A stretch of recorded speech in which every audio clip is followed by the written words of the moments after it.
Welcome to my channel devotional planet Bhaktigrah धार्मिक कहानियाँ। भगवान श्री कृष्ण ने कैसे टैक्सी में घूमना का प्लान बनाया, वो तो भाव के भूखे हैं, वह तो सच्ची भक्ति पर रीझ जाते हैं। एक बार एक व्यापारी सोने और हीरे के आभूषणों का व्यापार करते था। धनवान होने के बावजूद भी वह बहुत ही सरल हृदय के व्यक्ति थे। हर समय मन हरि भक्ति में रमा रहता। धन वैभव का तनिक भी अहंकार नहीं था। एक दिन उनकी दुकान पर उनका एक पुराना मित्र अपनी पत्नी के संग आया। वह दोनों वृंदावन से दर्शन करके आए थे और उनके लिए वहां का भोग प्रसाद लेकर आए थे। उनके साथ लड्डू गोपाल जी का सुंदर विग्रह था। लड्डू गोपाल की मोहक छवि उस व्यापारी का मन मोह रही थी। उसी समय व्यापारी का कारीगर एक सुंदर सोने का हार लेकर वहां पहुंचा। उन्होंने वह हार लड्डू गोपाल जी के गले में धारण करवा दिया और कहने लगे कि लड्डू गोपाल जी के विग्रह पर इस हार की शोभा देखो कैसे बढ़ गई है। दोनों दंपत्ति उनको वृंदावन धाम की बातें बताने लगे। बातों बातों में वह अपनी टैक्सी में बैठकर वहां से चले गए और लड्डू गोपाल के गले का हार उनके साथ ही चला गया। जब वह दोनों दंपत्ति गलती से लड्डू गोपाल को टैक्सी में ही भूल गए। टैक्सी वाले ने जब लड्डू गोपाल को टैक्सी में देखा तब तक वह अपने शहर पहुंच चुका था। लड्डू गोपाल की मोहक रूप उसे अपनी ओर आकर्षित करने लगा। वह टैक्सी वाला सोचने लगा कि यह लड्डू गोपाल किसके हैं। मैं तो उस सवारी का पता भी नहीं जानता जो आखिरी बार मेरी टैक्सी में बैठे थे। उसे समझ नहीं आ रहा था कि वह इस लड्डू गोपाल का क्या करें। उसने बड़ी श्रद्धा से लड्डू गोपाल को गोद में उठाया और घर के अंदर पहुंचकर अपनी पत्नी को सौंप दिया। लड्डू गोपाल को पकड़ते ही मानो उसकी पत्नी के मातृत्व के भाव जागृत हो गए और उसकी आंखों से श्रद्धा से आंसू बहने लगे। वह अपने पति से कहने लगी कि मैं बहुत खुश हूं कि तुम मेरे लिए लड्डू गोपाल का यह सुंदर विग्रह लेकर आए हो। इसे गोद में लेते ही मानो मेरे ममतामयी भाव जाग गए हैं। उसका पति विचार करने लगा कि अचानक इसको क्या हो गया है।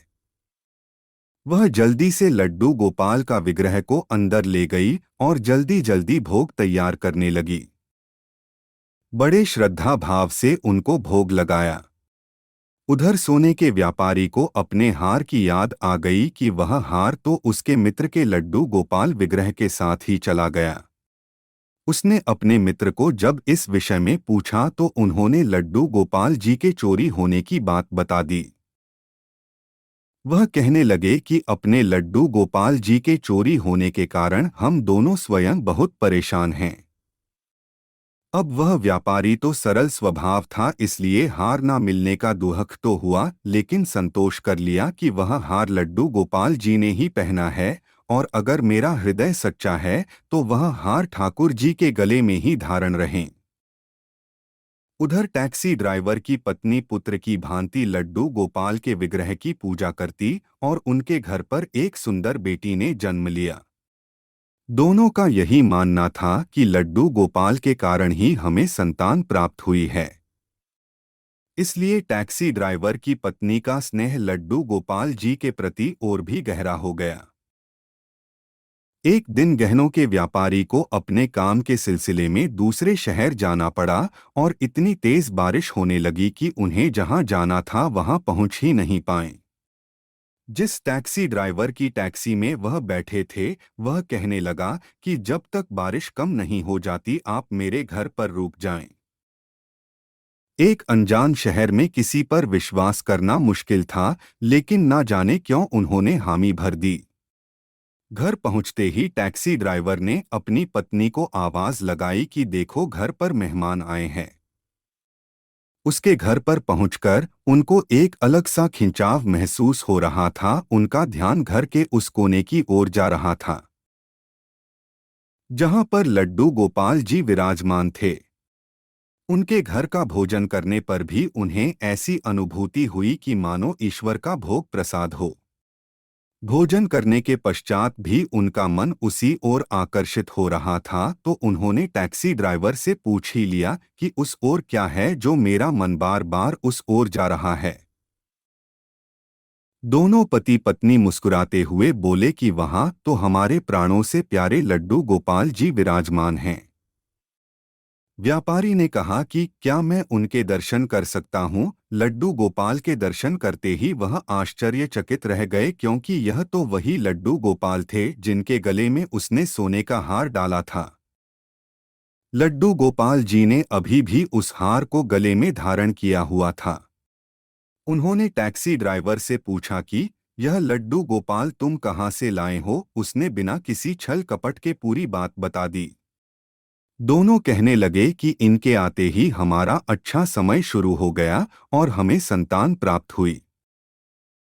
व्यापारी ने टैक्सी ड्राइवर से पूछा कि क्या तुम्हें पता है कि इनके गले में जो हार है उसकी कीमत क्या है? वह बहुत सरल भाव से बोला कि जो चीज हमारे ठाकुर जी के अंग लग गई वह तो हमारे लिए बहुमूल्य है। उसका उत्तर सुनकर व्यापारी चुप हो गया और इस बात से संतुष्ट हो गया कि ठाकुर जी ने इसे अंग लगाया है। बारिश बंद होने के पश्चात टैक्सी ड्राइवर उनके गंतव्य स्थान पर छोड़ने गया और जब वह उतरने लगे तो टैक्सी ड्राइवर ने उनको आवाज लगाई कि आपका बैग टैक्सी में ही रह गया है, इसे भी लेते जाएं। वह कहने लगे कि मैंने तो टैक्सी में कोई बैग नहीं रखा। टैक्सी ड्राइवर कहने लगा कि नहीं, यह बैग आपका ही है। जब उन्होंने बैग खोलकर देखा तो उसमें उतने ही रुपए थे जितना उस हार का मूल्य था। यह देखकर उनकी आंखों से आंसू आ गए कि जब तक मैंने हार का मूल्य नहीं पूछा था और निश्चल भाव से ठाकुर जी को धारण करवाया था, तब तक ठाकुर जी इस हार को पहने रहे। जैसे ही मैंने इसका मूल्य पूछा, उन्होंने मेरा अहंकार दूर करने के लिए मुझे इसका मूल्य चुका दिया। वह मन ही मन ठाकुर जी से क्षमा मांगने लगे और टैक्सी ड्राइवर की आस्था बनी रहे, इसलिए चुपचाप वहां से बिना कुछ बताए चले गए। भगवान तो भाव के भूखे हैं, वह तो सच्ची भक्ति पर रीझ जाते हैं। दूसरे वह क्या खेल खेलता है और उसे किसकी सेवा लेनी है वह भी वही जानता है। वृंदावन से ठाकुर जी को कौन लाया और ठाकुर जी कैसे अपने आप उस टैक्सी ड्राइवर के घर पहुंच गए, यह सब उसकी लीला है। इसलिए ईश्वर की भक्ति शुद्ध हृदय से करें। हमारा चैनल देखने के लिए धन्यवाद। अच्छी भावनात्मक कहानी और आध्यात्मिक विचारों के लिए कृपया हमारे चैनल को सब्सक्राइब करें।